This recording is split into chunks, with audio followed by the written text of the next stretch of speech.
Para sa ating unang tanong, multiple choice ha. Ano ang tawag sa mga taong naninirahan sa Pilipinas? Letter A. Hindi ko pinatapos ang aming tanong. Ano ang sagot? Pilipino. Correct! Tama, letter C.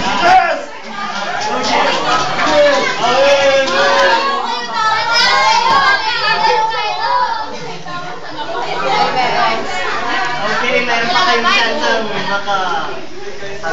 Kukuha niyo ang tamang sagot. Magubad nyo.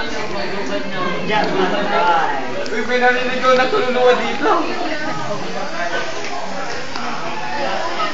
Bale, tired na kayo ngayon, di ba? Para naman sa ating jackpot prize, ito ang ating katanungan. Kung kayo ay isang mamamayan sa Pilipinas at hindi kayo pabor sa paraan ng pamamahala doon, ano ang gusto nyo mangyari para mabago ang pamahalaan doon?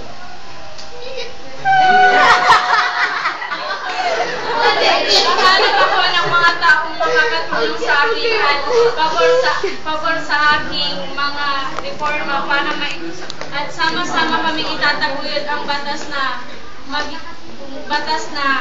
makakatulong sa Pilipinas para mabago ito. Tama. Tama.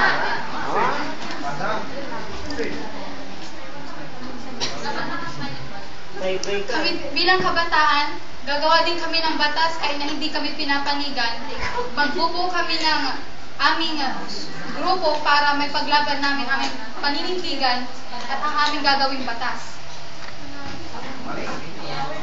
Mali. Sa ating kabilang kupunan naman, ano yung Bilang magtatatag ako ng organisasyon tulad ng sa KKK upang malabanan ang dilim. Mga buhayan ng biyak.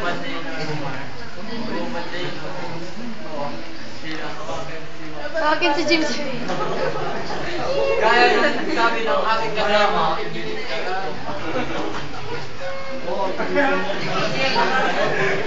ng sabi ng aking kasama, bubuo kami ng isang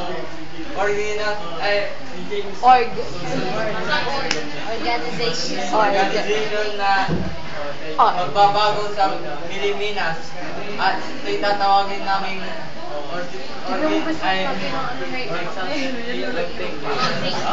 Grabe, tignan mo nga yung sa Loading green.